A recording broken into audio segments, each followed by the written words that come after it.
back to this week's episode of AMA Friday with Amy Miller, Recruiting in Yoga Pants. So this week we're going to dig into what was a very close second in our most recent poll, what you guys wanted to talk about, and we are going to break down the various roles within recruiting. So it takes a village, y'all. This is no joke, okay? Hiring is hard. There are a lot of people involved, and I want to try to help demystify who does what and at what point you may be talking with them. You may never talk with them. It just depends, but I'm going to give you some insight in that as well. So I was going to also kind of touch on the hidden job market a little bit. I think I may make that its own video. So stay tuned because I got a lot to say about that. But for today's purposes, I really just want to kind of dig into the various players and help give you guys an understanding of who's responsible for what decision at what point. So I made a list, my handy dandy whiteboard. And so these are the people that we're going to talk about. Okay, so you have trying to get the glare off there. So you have your sourcers. You have your recruiters, which come in all flavors. You have the hiring manager themselves. You have finance and comp. You also have legal and then HR. So this is not necessarily in any particular order. And let me explain why. So we'll start with the sourcing partner. Our sourcers are generally responsible for candidate generation. So these are the folks that are actually going out and finding you. They're the ones that are doing the searches. They're in some companies, not all, but in some companies, they're also responsible for the applicant buckets. And so checking on incoming applications. Sometimes the recruiter will do that depending on the org, but in my current company, generally the sourcers are doing that. So it's a great way to get some quick pipeline because, hey, people are interested. We love that. So the sourcer is doing candidate generation. The sourcer usually will be responsible for initially vetting you for a role.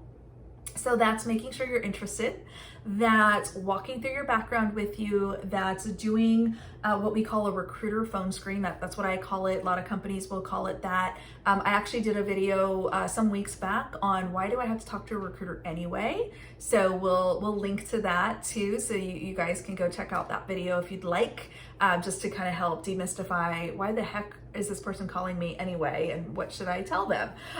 So the sourcer is usually going to manage that. The sourcer then is also typically the person that is going to submit you to the hiring manager. Sometimes they will submit to the recruiter and then the recruiter makes that decision. Sometimes they go directly to the hiring manager. Different companies will do this differently. There are variables, not only how the company wants to do it, but also just the level of comfort and calibration that a sourcer may have. So if a sourcer is newly working on a requisition, they may partner closely with a recruiter or with somebody who knows the role better to just confirm that if this is a good match or if this is somebody we should submit. So, but the sourcer generally is going to get you through the initial phases of the interview process. That could be all the way through a phone interview. That could be all the way to, hey, we have a manager who's interested. I'm handing you off to my colleague. So it does depend, but generally once we've identified that there's a fit and there's interest, you're gonna be introduced to someone new. Okay, that person is usually the recruiter. So sourcer is going to do the initial candidate generation. Now the recruiter is involved because they are going to get you through to the finish line, hopefully. That's the goal. Of course, both of these people could have the title recruiter. That's the confusing part. Titles are meaningless a lot of times in this. People call themselves all kinds of stuff. I've seen some very junior people call themselves senior, and it's fine. It doesn't really matter at the end of the day.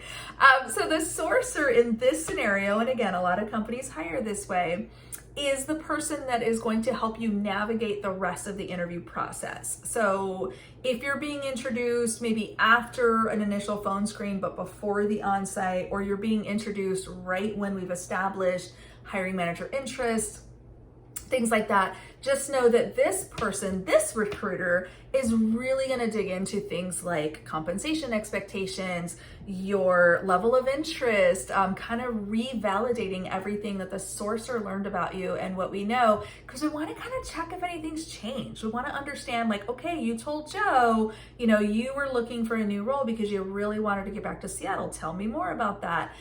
Things like that. So it's just kind of that second check and second pass, if you will, to make sure that we're still operating with the same information and we're doing everything we can to get you successfully through the interview process. These are probably the only two people you're going to talk to from recruiting.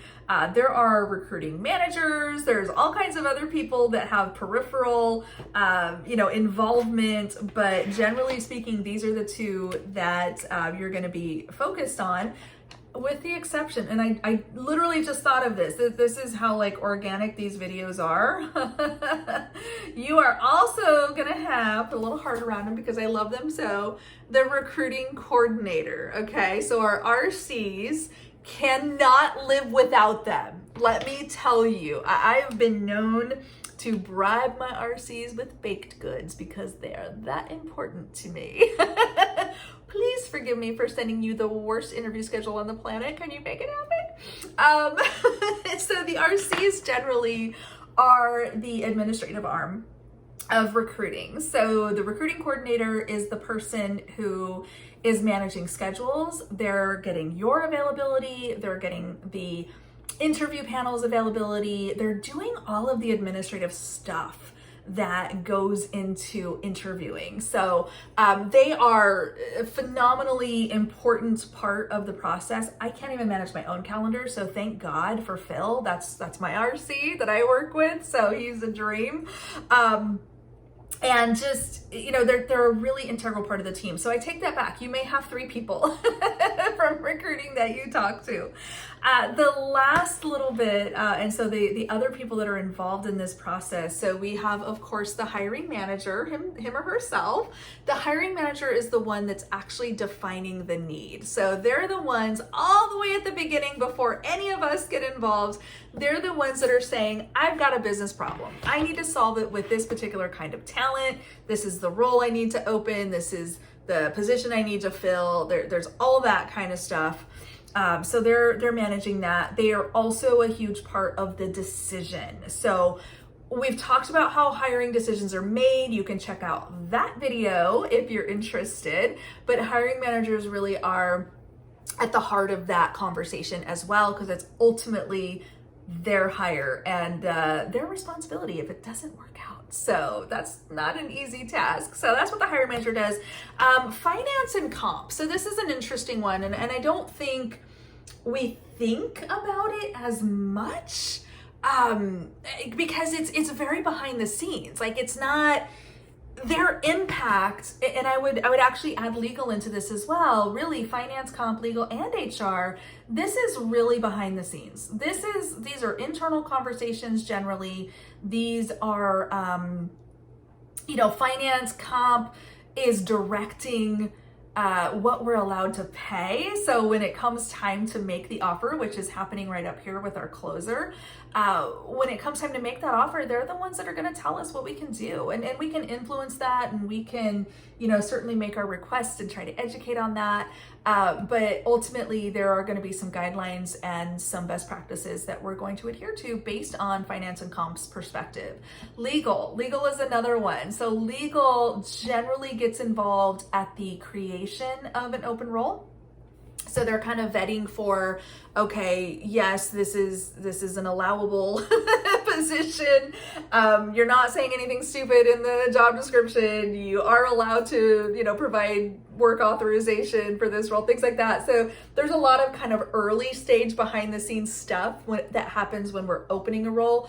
There's also, especially in cases where we are doing a work authorization or we're transferring an H-1B or we're applying for a new visa, they're heavily involved. So you may interact with someone from legal. It is not unusual to have dedicated counsel that will partner with you on gathering the documentation and getting all the stuff you need to onboard and so to join the company. And then HR, of course, again, kind of a little more behind the scenes. Generally, they're sometimes involved in creating the role. And so between HR and legal, they weigh in very often, especially early on when building out new job descriptions and creating a bank of job descriptions and interview questions and things like that. So they're super involved in that. But again, it's really behind the scenes. You're not necessarily, as a job seeker, going to interact with these people until you've gotten an offer or you're joining the company. So just know that there's a lot of players, there's a lot that's happening behind the scenes, and there's a lot going on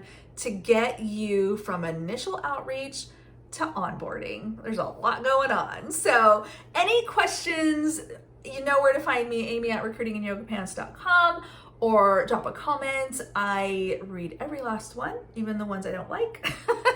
No, you guys are wonderful. I don't really have any complaints. And yeah, let's see if we can have a deeper discussion, because I think there's a lot of moving pieces here that may be helpful in you guys understanding why things take so long and who needs to approve what. So happy to answer questions down in the comments, or again, just email me directly. Next week, I'm really excited for next week. I almost bumped this one to next week because I really want to talk about this topic. We are going to dig into the ATS. That's right. Still searching for those mythical robots, but I think it's going to be a good one because we're going to walk through every part of the process line by line, kind of like how we just did with the players involved in the recruiting process. So it should be a good one. Send me questions ahead of time if you want to know anything specific about the ATS, but I'm really excited to dig into that one. We're still looking for the robots. See you next week.